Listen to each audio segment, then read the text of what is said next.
Hello student, welcome to TSN। Student, मैंने 2 part इस lesson के मैंने कंप्लीट कर दिए हैं। जो इकोनॉमिक्स 12th क्लास की इकोनॉमिक्स का फर्स्ट बुक का फर्स्ट चैप्टर है, उसके 2 पार्ट मैं अपलोड कर चुकी हूँ, जिसके अंदर मैंने कंपोजिशंस बताए थे कि किस ढंग से हमारी ऑक्यूपेशनल एग्रीकल्चर और ये स्ट्रक्चर के बारे में बताया था कि जो इंडिपेंडेंस जब कॉलोनियल रूल था उस समय इंडिया की स्थिति क्या थी। और अब आपको ये नया जो है उसके अंदर मैं बता रही हूँ कि इंडस्ट्रियल सेक्टर तक हम कर चुके थे। अब आप आगे का देखेंगे, इसमें आता है डेमोग्राफिक कंडीशन। डेमोग्राफिक कंडीशंस में ये आता था कि जो आप इसके अंदर बुक में देखेंगे, various details about the population of British India were first collected through a census इन 1881। 1881 में फर्स्ट सेंसस कलेक्ट की गई थी through suffering from certain limitations. कुछ लिमिटेशंस थी उस समय। It revealed the numerous in India's population growth. उस समय इंडिया की पॉपुलेशन इतनी नहीं थी जितनी की अभी है। हर 10 साल में सेंसस ऑपरेशन होने लगा और 1921 तक हो चुका। India was in the first stage of demographic transition. उस समय इतनी स्टेज नहीं थी इंडिया की कि करा जा सके।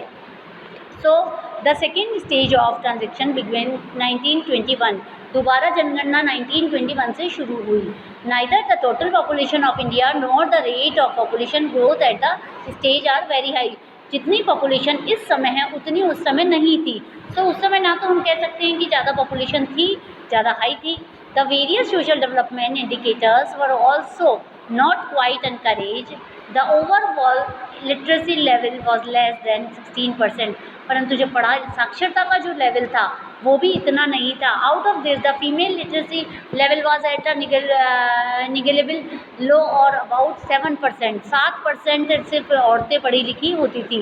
Public health facility were neither available. वहाँ उस समय पब्लिक हेल्थ फैसिलिटी भी नहीं थी।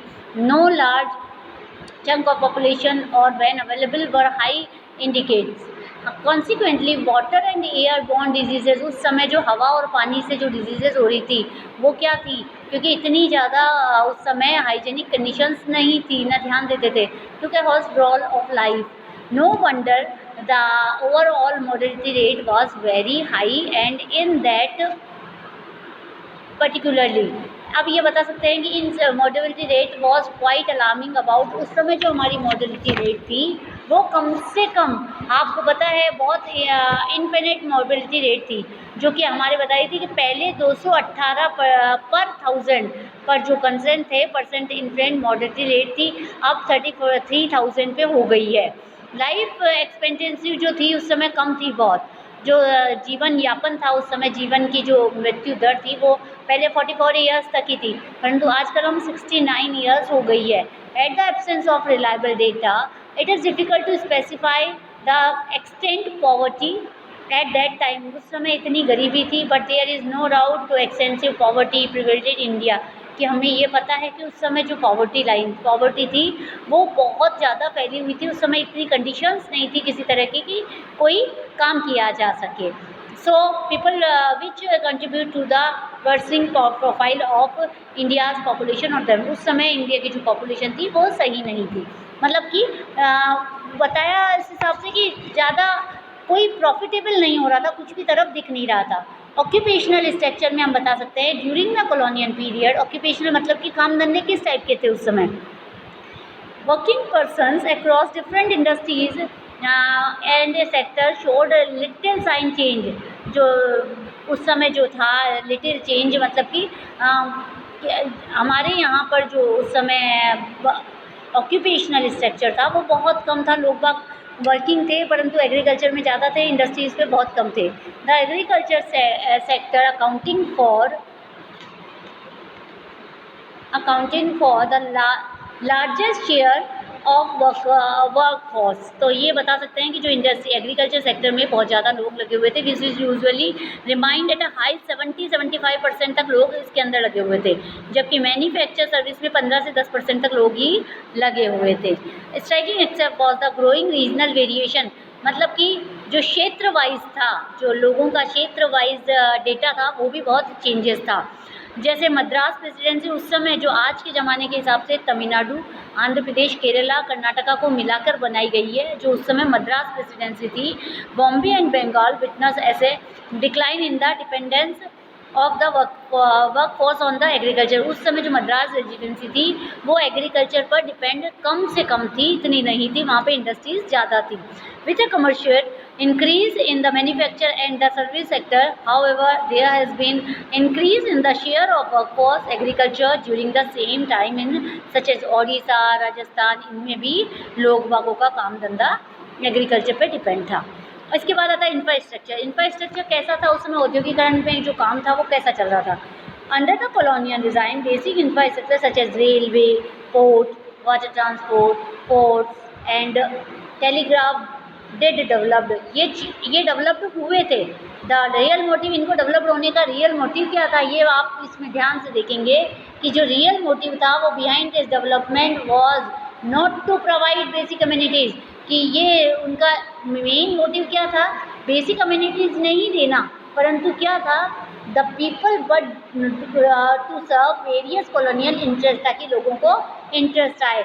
रोड मतलब जो राज्य को इंटरेस्ट था वो काम वो ज़्यादा करते थे। Road construction in India private of the absent of the British rule were not fit और द मॉडर्न ट्रांसपोर्ट। जो उस समय इंडिया की सड़कें थी वो बेकार थी। मॉडर्न ट्रांसपोर्ट, जो उस समय मॉडर्न ट्रांसपोर्ट बने थे उनके हिसाब से वो सड़कें नहीं थी। The road that were built primary serve that the purpose of mobility and the arm with in India enjoying the raw material. ये सड़कें वापस बनाई गई, क्यों, जो रॉ मटीरियल था इंडिया का वो कंट्री साइड में नियरेस्ट रेलवे स्टेशंस बनाए गए, जो कि पोर्ट तक भी ले जा सके सामानों को और इंग्लैंड तक पहुंचा सके। देयर वाज माइंडेबल as actual shortage of all weather road, इसीलिए शॉर्टेज थी रोड के रीच। यहाँ पर बहुत रूरल एरियाज़ में रेनी सीजन में बहुत प्रॉब्लम हो जाती थी। सो इसी कारण मोस्टली लिविंग एरियाज़ में एक रेल का सड़कों की कम्युनिटी बनी कि भाई अच्छे ढंग से नेचुरल क्लेमिटीज़ एंड फेमाइन को रोकते हुए उन्होंने ये काम किया। सबसे अच्छा काम ब्रिटिशर्स ने ये किया कि britisher introduce the railway in India. Britishers ने रेलवे को इंट्रोड्यूस किया इंडिया के अंदर। सबसे अच्छा काम ये कह सकते हैं हम, हमें ये सौगात दी गई उन्होंने in India 1850 and it is considered as a one other their important contribution. मतलब कि उन्होंने जो कॉन्ट्रीब्यूशन किया वो सबसे अच्छा क्या था, रेलवे का। The railway affected the structure of the Indian economy in two important ways. On the one hand enable people undertake long distance, लोगों को ज़्यादा दूर तक ट्रैवल करने को मिल गया। जोग्राफिकल कल्चरल मिलने लगा, break geographical and culture barrier को तोड़ने लगे।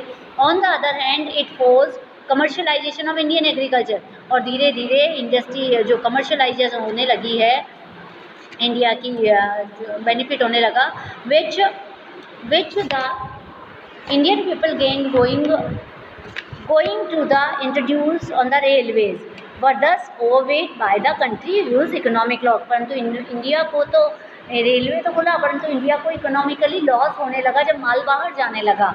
Along with the development of roads and railways, the colonial depending also took measure for developing the inland trade and sea lanes.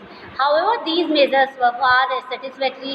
The inland waterways at time also provide uneconomically, as in the case of Coast Canal and Orissa Coast। ये यहाँ से शुरुआत होने लगी।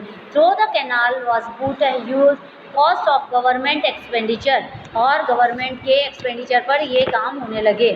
Failed it complete with railway, which soon traveled the running channels and to be ultimated abruptness। The introduction of expensive system of electric telegraph उस समय होने लगा। Similarly served as the purpose of maintaining the order. The postal services भी होने लगी, other enterprise services useful है public purpose के लिए काम होने लगे, रिमाइंड करने लगे ये सारी चीज़ें। सो हम ये कह सकते हैं कि इंडिया ने क्या क्या डेवलपमेंट किया, क्या क्या हुआ, ये सारी चीज़ें एज द कॉलोनियल पीरियड के बाद, आफ्टर द इंडिपेंडेंस ईयर। अब इसके बाद आता है कंक्लूजन। हम इस लेसन का निकाल सकते हैं कि by the time India won its independence, the impact of the 2 century long British colonial, 2 शताब्दी तक कॉलोनियल रूल चलता रहा, already showing on the except of Indian economy the agriculture sector was already sitting with surplus labour. ये जो agriculture labour था वो फालतू बैठ रहा था, वहाँ पे प्रोडक्टिविटी कम हो रही थी। इंडस्ट्रियल सेक्टर क्राइम रोता हुआ बढ़ रहा था, परंतु मॉडर्नाइजेशन नहीं था इतना। Diversification capacity building and increasing public investment, foreign trade was obtained to feed the industrial revolution। और ये इसी ने, इन सब कारणों ने इंडिया को इंडियन रेवोल्यूशन, जो इंडस्ट्रियल रेवोल्यूशन औद्योगिक क्रांति आई, वो हमारी इस समय आई। ब्रिटेन था, infrastructure facilities the, including the fame railway network बनाया, अपग्रेडिंग करा, एक्सपेंशन करा, पब्लिक ऑपरेशन करा। तो हम ये कह सकते हैं कि इन सारी चैलेंजेस के बाद हमारे पास the social economic challenge before the country were numerous. जब हमारी इंडिया स्वतंत्र हुआ तो हमारे पास बहुत सारे चैलेंजेस इसके अंदर थे। So student, complete this chapter. Lastly ये जो सारे क्वेश्चन हैं एनसीईआरटी के, ये मैं आपको पीडीएफ सेंड करूँगी, आप उसके अंदर कम्प्लीटली इसे कर लेंगे और अपनी कॉपी मेंटेन करिए, अलग अलग कॉपीज़ में ये आप कंप्लीट करेंगे। Thank you.